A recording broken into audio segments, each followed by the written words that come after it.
Thierry Verstraete, bienvenue dans le 11-12. Merci. Vous êtes le président de l'Université de tous les savoirs d'Inard Côte d'Emeraude. On va rappeler tout d'abord le but de l'UTLS, tout d'abord. Alors le but de l'UTLS, je veux dire qu'il est à la fois très simple à exprimer et difficile à réaliser, c'est-à-dire c'est de mettre à la portée des adhérents le savoir, les connaissances qui sont en train de s'élaborer, c'est-à-dire d'être au cœur des problématiques. Voilà. Donc un regard sur l'actualité. Alors non seulement un regard sur l'actualité, mais je veux dire, les historiens, de très grands historiens sont morts, d'autres viennent, il y a des grands psychologues, il y a des grands scientifiques, etc. Et je crois qu'il y a une demande, lorsque nos adhérents, la plupart sont à la retraite, quand je dis la plupart, c'est la quasi-totalité, eh bien il y a une demande de continuer à s'intéresser et même approfondir certains sujets ou justement à donner sens à ce qu'ils avaient fait auparavant. Et ça c'est intéressant parce qu'on a des gens aussi parmi nos adhérents qui deviennent, qui constituent une sorte de cercle qui s'agrège, des gens qui ont des expériences très très intéressantes et dont ils nous font part lors de nos différents cours, réunions, conférences et autres. Vous avez plus de 200 adhérents actuellement ? Alors aujourd'hui, on a plus de 200 adhérents. Je veux dire que tous les jours, on reçoit de nouvelles adhésions.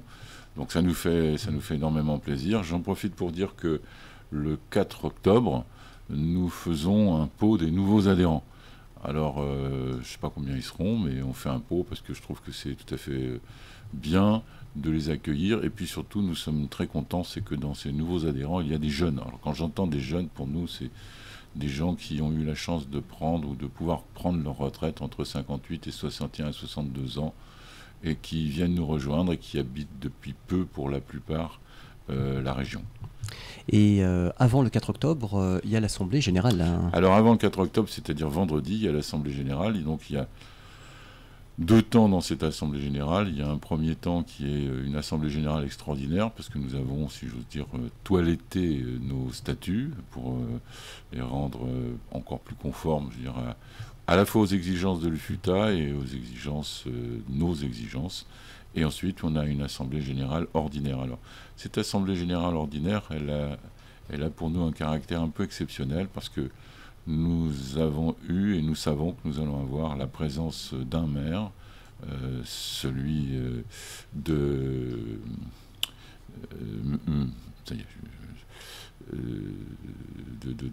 j'ai un trou de mémoire juste à côté d'Inard. La Richardet, Saint-Lunaire. Saint-Lunaire, voilà. Michel Pinouette. Michel Pinouette, voilà, merci. Michel Pinouette, et nous aurons l'adjoint à la culture de Dinard, qui sera Vincent Rémy qui sera présent. Oui, parce que l'AG, c'est au COSEC à Dinard, ce vendredi, à Dinard, 22 septembre. Voilà, 22 septembre. Donc, j'incite tous nos adhérents à venir. L'année dernière, nous étions, je crois, 177 ou 181. Et donc cette année, nous avons plus que largement dépassé les 200 et quelques, ce qui est quand même une performance. Mais l'intérêt, c'est que tout ça s'intègre et, si j'ose dire, s'amalgame et trouve à la fois à s'alimenter, si j'ose dire, et de l'autre côté à nous enrichir, quoi, et à s'auto-enrichir les uns et les autres, quoi. Il y a un travail d'échange qui est un travail d'échange important. Et puis, puisqu'on parle d'assemblée, il y a un autre conseil d'administration, en gros, reflète nos pôles d'activité. Et ça constitue un noyau de quasiment 17 personnes, qui sont 17 personnes actives, et qui amènent des gros plus à l'ensemble. Qui fait que c'est comme ça qu'on arrive à avoir un développement et à avoir plus d'éléments et à travailler aussi avec pas mal de réseaux aujourd'hui, parce que on a un certain nombre de partenariats qui commencent, partenariats formels ou informels, mais qui commencent à se mettre en place. Et ça, c'est important. Oui, parce que l'UTLS Dinard Côte d'Emeraude essaime dans différentes communes. Vous avez parlé de Saint-Lunaire tout à l'heure. Alors, on a parlé de Saint-Lunaire. Alors, on essaye, puisque notre vocation, c'est sur la communauté de communes. Donc, on est sur Dinard, bien sûr, Saint-Lunaire. On avait des activités sur Saint-Briac. On va continuer à avoir quelques activités sur Saint-Briac. On essaye d'avoir une activité sur la Richardet. Et puis on a une activité sur Pleurtuis qui va redémarrer à la médiathèque de Pleurtuis, et nous en sommes très contents. hein, donc on a un accueil très sympathique et on va faire 2 fois par trimestre je dirais des lectures ou des conférences autour d'eux. Voilà, donc, qu'on se le dise. Voilà. Le programme Thierry Verstraete du 3 au 6 octobre. Alors j'ai noté que mardi 3 octobre, il y aura à 14 h un atelier d'écriture au COSEC. Alors il y a un atelier d'écriture, c'est un atelier qui existe déjà depuis l'année dernière. Comment ça se déroule en fait? Alors c'est surtout là autour de l'animatrice. Et l'animatrice a, si j'ose dire, aujourd'hui son noyau je crois de 8 à 12 personnes. Et bon, il travaille sur un thème, elle a une compétence, et tout ce qu'elle demande, c'est que si vous avez envie de rejoindre l'atelier d'écriture, vous veniez une fois et elle vous expliquera elle-même comment elle voit les choses. Hein. Alors, c'est aussi une des caractéristiques de l'UTLS, c'est-à-dire que à partir du moment où les choses sont bien cadrées, eh bien, ceux qui sont dans nos activités ont quartier libre, si j'ose dire, ou plutôt ont carte blanche pour animer leur propre activité. Hein. Donc là, il suffit de vous contacter. Il suffit de contacter, il suffit d'aller sur le site. Hein. Et les coordonnées. Donc il y a les coordonnées et tout est sur le site. Donc okay. J'en profite pour saluer notre secrétaire générale, Chantal Lérien, qui fait un gros travail parce qu'elle s'occupe du site et c'est pas toujours facile.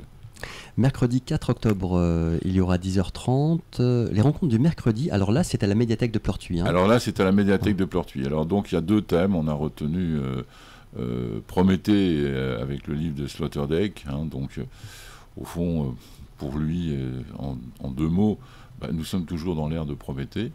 C'est-à-dire que nous n'avons pas quitté l'extraction des ressources extractive, et donc il faudrait peut-être changer radicalement de positionnement si nous ne voulons pas perdre notre humanité. C'est un philosophe. Est-ce que c'est une question d'extraction, une question de régulation d'extraction? Non, lui, il est radical. Il est très radical. Hein, il est philosophe, donc il peut se permettre d'avoir pensé. Il dit le nucléaire a besoin. Le nucléaire a besoin de minerais, les piles, etc. ont besoin de minerais, et on le voit. Donc on est toujours dans cette ère de Prométhée, c'est-à-dire qu'on est toujours en train d'alimenter le feu. Voilà, c'est ça. C'est pour lui, on alimente le feu. Donc il faut passer vraiment à des énergies renouvelables, il faut passer à autre chose et autrement, parce que sinon, on va finir comme Prométhée, c'est-à-dire totalement enchaîné et finir par être dévoré, quoi. Donc, il est possible d'échanger, c'est un débat aussi. Ah oui, c'est un débat, c'est-à-dire qu'il y a une présentation assez courte. Ouais.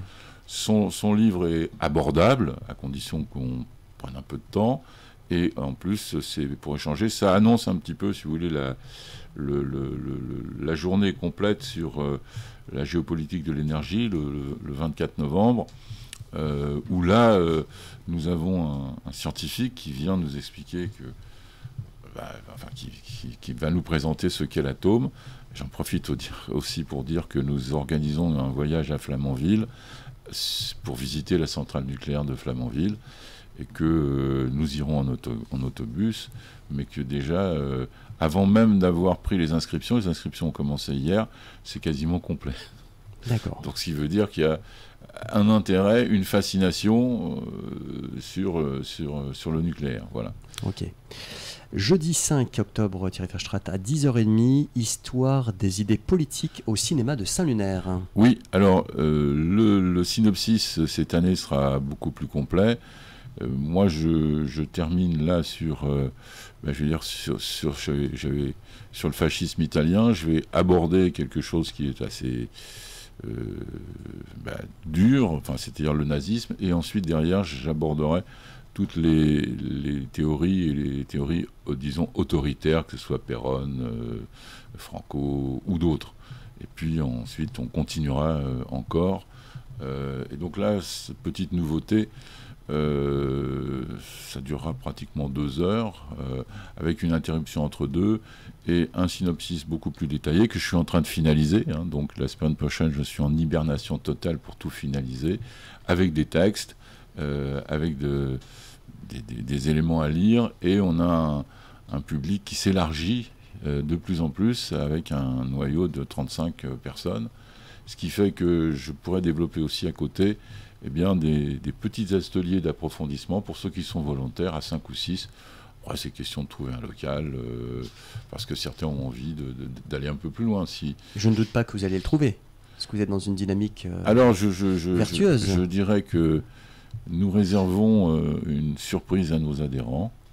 Et cette surprise, puisque ça sera une surprise, le jour de cette assemblée générale, ils pourront apprendre que nous avons un point fixe et qu'ils pourront nous trouver en chair et en os, si j'ose dire, dans un endroit qui nous sera dédié, sur lequel on peut se réunir, on peut voir, et en plus on peut amener des revues, des livres, puisque on a un certain nombre de livres qu'on fait circuler, qu'on veut prêter à nos adhérents. Donc ça nécessitait d'avoir un minimum. Bon, ils sont bichonnés quand même, les adhérents de l'UTLS, Dinard Codemrod, Thierry Verstraete. Oui, ils sont bichonnés, mais il y a une interaction entre nous. Hein, ouais. C'est du gagnant-gagnant ? Ah oui, j'aime pas beaucoup le terme, parce que non, je crois que on essaie de conserver un esprit. Je parle voilà, humainement simple et d'échange. Oui. Et ce qui est intéressant, c'est qu'on a des gens très divers, avec des options dans la vie et des parcours très, très différents. Et ce qui est bien, c'est d'arriver non seulement à se parler, mais à débattre. Alors, je disais, ils sont bichonnés quand même, parce que vous leur réservez une sortie à Landerneau le vendredi 6 octobre. Alors, la sortie à Landerneau... avec une visite, c'est pas n'importe laquelle, de l'expo. Voilà, l'expo. Alors, moi, je n'y serai pas, parce que j'ouvre avec le professeur de Tai Chi qui va amener quelques nouveautés, et on a pas mal d'inscrits, donc voilà. Alors après, sur les visites, comme je dis, on est à Flamanville. On a Tréguier, qui est non seulement un projet, mais c'est un peu moi qui ai initié ça par rapport à l'aspect politique et religion, ou religion et politique, parce que on a à la fois, si j'ose dire, le crâne de Saint-Yves, la relique, hein, et c'est pas inintéressant, parce qu'en hébreu, le crâne, c'est Golgotha. Donc ça a une signification symbolique importante. Saint-Yves, ce juriste qui devient un homme d'église, etc., dont la Bretagne fait aussi son saint patron, et au fond, où certains y voient d'ailleurs peut-être un futur projet marketing qui se vendrait au moins aussi bien que la Saint-Patrick. Ça, c'est un aspect moderne. Et puis de l'autre côté, il y a Ernest Renan. Ernest Renan, qui est le premier... Qui a écrit la vie de Jésus, notamment. Voilà, oui, non seulement la vie de Jésus, mais qui a mis le premier une étude sur l'histoire hébraïque, et qui a ouvert à Paris, au Collège de France, une chaire sur l'hébraïsme. Cela étant dit, il a été excommunié. C'est une chose, mais la chose le plus terrible, c'est que lorsqu'il est mort, les autorités religieuses ont brûlé tous ses livres. Donc, vous voyez, c'est d'un côté, vous avez le saint homme qui se dévoue entièrement à, et de l'autre côté, vous avez l'institution qui. Donc, j'ai trouvé que c'était assez parlant d'avoir face à face, dans deux monuments, si j'ose dire, et puis ça suscitera des questions, et ça fait partie, si j'ose dire, aussi de ce cours de... Il y a une rue, Ernest Renan, à Saint-Malo. Oui, il y a une rue. Alors, Ernest Renan, c'est un personnage qui est tiré à hu et à dia, si j'ose dire. Donc moi, je me souviens bien, en 68, j'étais plus jeune, et le journal Le Monde avait fait un numéro quasiment spécial sur la réforme intellectuelle et morale de la France, livre que nous ne connaissions absolument pas à l'époque, qu'on a découvert. Et ensuite, je veux dire que son discours sur la nation, etc., fait que chacun tire un peu Renan vers sa propre conception idéologique ou représentation des choses. Il n'empêche que c'était un très très grand monsieur, et que sur les études hébraïques, ça a été le premier en Europe à travailler comme il a fait, quoi. Je veux dire, bon. Et je trouve que d'avoir ce trésor à côté de nous, ça vaut la peine de se poser les questions, et de retrouver un petit peu cet élan de Renan. Puis il a une vie assez extraordinaire, quoi. Et face à ce pendant de l'autre côté, qui est totalement, non pas opposé, puisqu'à la fin de sa vie, Renan se posera la question en disant, et ça rejoint d'ailleurs un livre de Zygmunt sur il faut une religion. Donc après, il y en a d'autres qui font une religion. Il ne disait pas laquelle, mais il faut une religion comme ciment social. On a besoin d'être relié à une transcendance. Être relié à une transcendance, ou en tout cas qu'on se retrouve, c'est l'idée de nation, qu'on se retrouve dans une histoire commune que l'on vit ensemble. Faire société ? Faire société. Ouais. Mais bon, alors ça c'est... pas développer maintenant, on n'a pas le temps. Non, effectivement, parce que nous arrivons au terme. Au cours. Alors, le chronos est impitoyable, comme je dis souvent. Merci beaucoup Thierry Verstraete. Nous arrivons, je suis désolé, à la fin de cet entretien, mais ce sera l'occasion de se revoir. Voilà. On invite les auditrices et les auditeurs à aller sur le site de l'UTLS Dinard Côte d'Emeraude pour en savoir davantage. Et puis, on rappellera bien naturellement ces rendez-vous à l'antenne. Hein. Voilà. Alors, on a un truc... alors, très vite, alors. Oui. Alors, on a quelque chose, on reprend... une fois par mois à l'hôtel Émeraude une réunion que l'on a appelée Babel Cité, parce qu'avant il y avait Babel Philo, celle qui s'en occupait, Ariane. Beaucoup d'entre nous sommes connus parce que grâce à Babel Philo, donc on lui rend cet hommage en continuant Babel. Et puis Babel, c'est à la fois, je veux dire, un projet prométhéen où c'est l'ensemble des langues qui se parlent. Et c'est bien d'avoir retrouvé ça et d'avoir une fois par mois une ouverture où...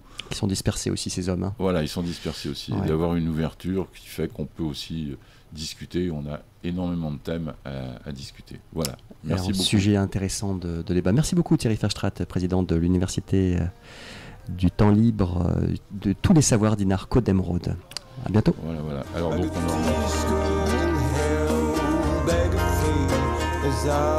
on